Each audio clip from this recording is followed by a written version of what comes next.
What's going on, everyone? Jeremy here from The Quartering, and this is kind of a big one on a late Friday. I guess I'm getting to it a little late, but I'm really happy to be able to cover it, and happy to, it's anytime we cover this particular company, no matter how much I dance around it, YouTube seems to find it and demonetize it and deboost it.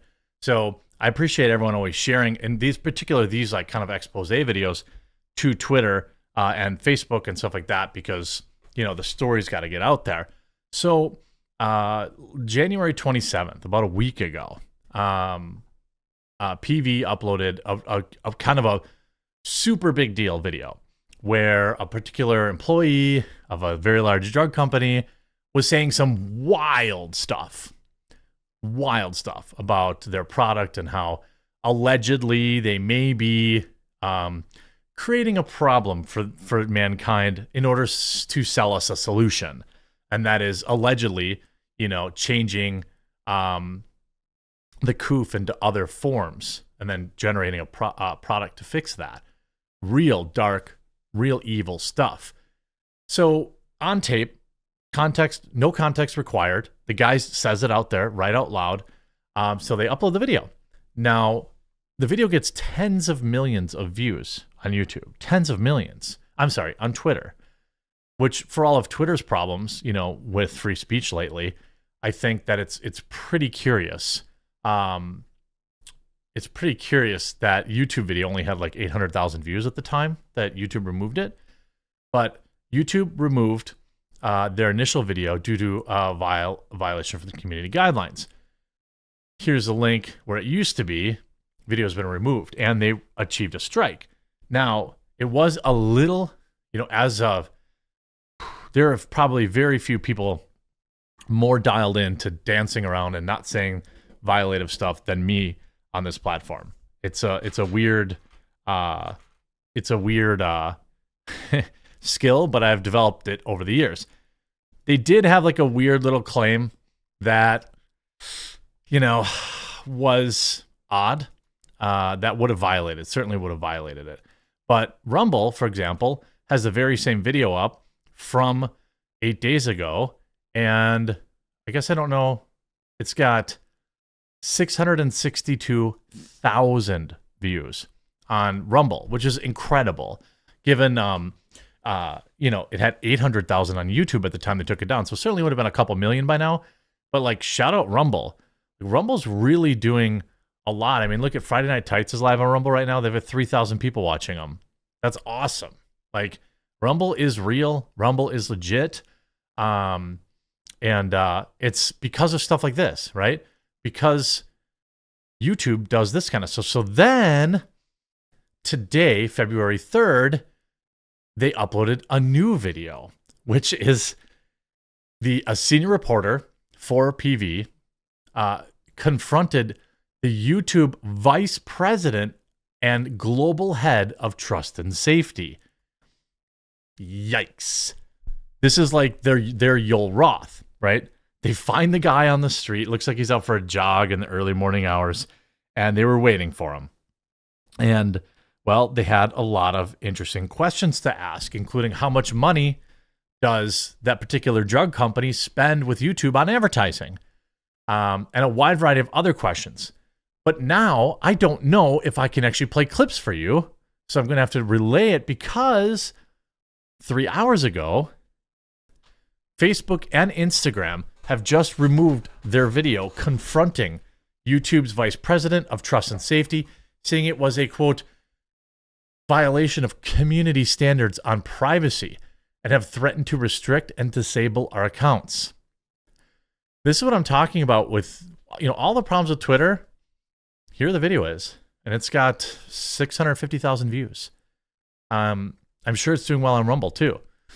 This is why, I have a Rumble channel. You might be watching on Rumble right now, or Odyssey, or BitChute. All these platforms are important. And so I try to go the extra mile to make sure my content's available on all of them. Lord knows there'll be a day, I'm sure, where these are the only platforms that I can even upload to.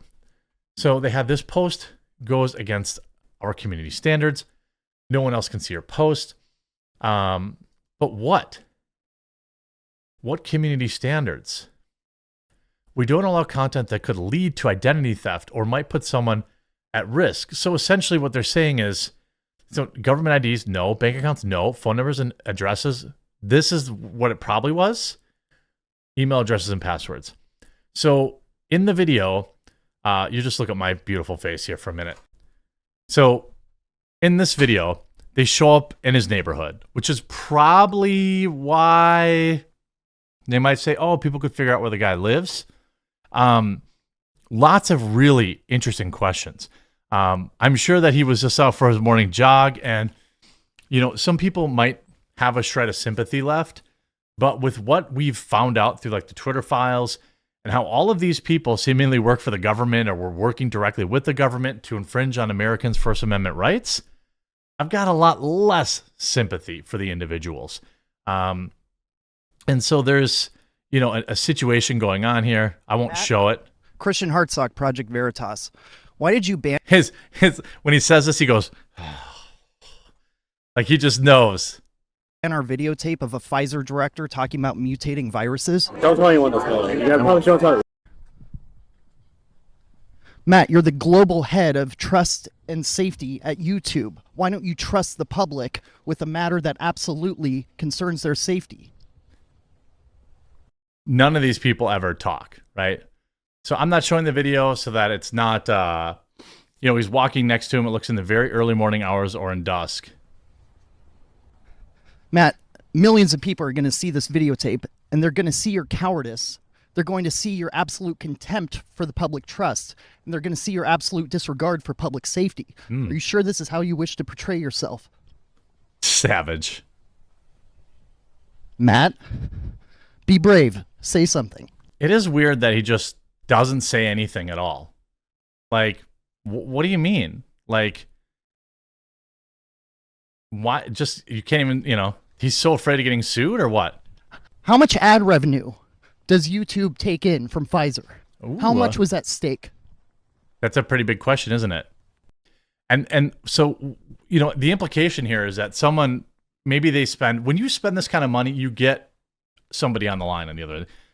I generate, YouTubers with millions of subscribers can't get somebody on a YouTube on the phone, even though we generate all the money for them. It seems like, but it's really coming from the advertisers. They can get people on the phone. And so I think the implication here is like, well, did somebody at Pfizer pick up the phone and say, bro, like, you got to get rid of this video. It looks very bad for us. It's hurting our stock price, this kind of stuff. A Pfizer director So like, he doesn't want the American public to know. And then James O'Keefe. Our Pfizer expose. YouTube gave us a strike and will not let us post for a week. I don't Why even not? want to. Yeah. Do you have any ethical responsibility to the American people, to the world? Why does the public not deserve to see that videotape? You touched me. Uh-oh. That's not something you want to do. Is that a threat? Are you threatening me? Is the global head of trust and safety threatening me? No, I just said I'd call the police if you accost me. Well, I didn't touch you, Matt. Yes, you did. Matt Halperin, global head of trust and safety, brought to you by Pfizer. Yeah. So if you heard what was going on there, he did threaten him. Now, maybe the threat was that he would call police. That's fine. Look, I don't care. At some point, a man's a man. If you're pushing up on him, he's going to react. So, like, I'm not concerned about that reaction. But what's interesting is, again, given what we know about the Twitter files, I think it's safe to assume there are multiple intelligence community people that work for YouTube. They certainly work in huge numbers for Facebook and did at Twitter and probably still do. So, ultimately, you have a situation here where you don't really know who's pulling the strings at YouTube. And when YouTube then seems to act there was one line. What YouTube basically is saying here is like, they'll let it exist on their platform, but you better be the squeakiest clean as you possibly can. Otherwise, they're going to take the video down. And they did make a small tactical error. But it's like YouTube could have just said, hey, chop this out. Or something like that. Hey, they're big enough. They've got, they could just say, hey, like, no, that's not what they did. They struck down the video and they banned re-uploads. So I don't really, the guys, the VP of their trust and safety or whatever, the head of YouTube's trust and safety. That's a fair question to ask. I hope you enjoyed this video. Support all tech. Buy coffee from coffeebrandcoffee.com. Get your Valentine's Day gift boxes. Don't miss out. Get it ordered today before we run out, and that way it'll show up in your mail, and you'll have it way early. You'll have it in time for Valentine's Day. You don't even have to sweat it. Hope you enjoyed. We'll talk to you again real soon.